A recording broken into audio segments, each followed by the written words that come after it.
స్వర్గం ఎలా ఉంటుందో చెప్తాను. ఇప్పుడు నువ్వు వారం రోజులలో కష్టపడ్డ డబ్బులన్నీ పెట్టుకొని ఈ వారం చాలా టైర్డ్ అయిపోయాను, నా ఫేవరెట్ సినిమా, నా ఫేవరెట్ హీరో సినిమా రిలీజ్ అయింది కాబట్టి నేను కొనుక్కొని సినిమాకి వెళ్తాను అని సినిమా కొనుక్కొని పాప్కార్న్ కొనుక్కొని కూల్ డ్రింక్ కొనుక్కొని అన్ని కూర్చొని చూసాం అనుకోండి, చాలా మంచి సినిమా అనుకోండి, ఏమనిపిస్తుంది నీకు? సినిమా అయిపోయాక అబ్బో అయిపోయిందా, అప్పుడే అయిపోయింది ఏంటి, ఇక్కడ కూర్చున్నాను అయిపోయింది, అంతేనా? ఎంజాయ్ చేసావు కానీ ఏమైపోయింది, ఇంత తొందరగా అయిపోయిందా అని అనిపిస్తుంది, అంతేనా? స్వర్గంలో ఎలా ఉంటుందట, నువ్వు భూలోకంలో ఇంత పుణ్యం చేశాను అనుకోండి, స్వర్గంలో నీ అనుభవం ఇంతసేపే ఉంటుంది. నువ్వు ఇక్కడ ఇంత పాపం చేసావు అనుకోండి, నరకంలో కష్టం ఇంత అనుభవించాల్సి వస్తుంది. దానికి రెట్టింపు కష్టం నరకంలో అనుభవించాల్సి వస్తుంది. ఇంత పుణ్యం చేసావు అనుకోండి, స్వర్గంలో ఇంతే అనుభవించాల్సి వస్తుంది. ఈ రెంట్లో ఏది బాగుందంటే రెండూ బాగాలేదు, రెండూ మంచిది కాదు. అందుకే మనకంటారు స్వర్గము వద్దయ్యా నీకు నరకము వద్దు. ఈ రెండు ప్రదేశాలు చాలా మటుకు చాలా మంది రిలీజియన్స్ లో కేవలం స్వర్గం నరకం ప్రస్తావనే ఉంది, అండ్ హెవెన్. అవునండి.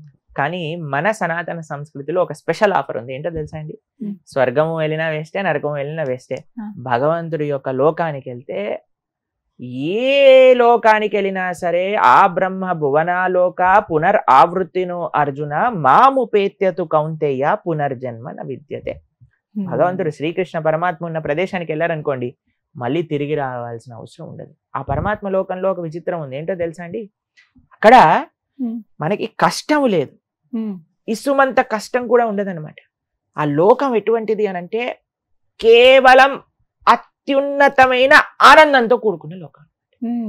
టైం బౌండరీ లేదు. స్వర్గంలో నీ టైం అయిపోయిందని బయటపడేస్తాడు స్వర్గంలో ఉండేవాళ్ళు, తన్ని మరి బయటకు వెళ్ళి కొట్టేస్తారు అన్నమాట. అయిపోయిందిరా నీ టైం, పో కిందికి భూలోకంలోకి వెళ్ళి మళ్ళీ ఇక్కడికి వచ్చి ఇక్కడ అనుభవించు అని చెప్తారు. అని ఒక్కసారి మనం వైకుంఠానికి వెళ్ళాం అనుకోండి, అక్కడ నుంచి మళ్ళీ కిందికి రాము. వైకుంఠంలో నిరంతరం భగవంతుడి యొక్క సేవ చేసుకుంటూ ఉండొచ్చు. కానీ ఇక్కడికి వెళ్ళటం చాలా కష్టం. అమెరికాకి వీసా రావాలంటే చాలా కష్టం చూడండి. అలా వైకుంఠానికి వీసా రావాలి అంటే చాలా కష్టపడాలి. ఏం కష్టపడాలి అని అంటే ధార్మికంగా ఉండాలి. ఈ కలియుగంలో కలోదోష నిదేరాజన్ అస్తి ఏకోన్మహాన్ గుణాన్ కీర్తనాతేవ కృష్ణస్య ముక్త సంగ పరం వ్రజేత్ అని అంటే, వైకుంఠానికి వీసా కావాలి అంటే భగవంతుడి యొక్క నామ నిరంతరంగా జపం చేయాలి, మంచి ఆచరణ ఉండాలి, మంచి వ్యక్తుల యొక్క సాంగత్యంలో ఉండాలి, మంచి గురువుని ఆశ్రయించాలి, చక్కగా భగవద్భక్తి మార్గంలో ముందుకెళ్ళాలి. అప్పుడు స్వర్గం వద్దు మనకి, నరకం వద్దు, వైకుంఠానికి వెళ్ళొచ్చు. సరే.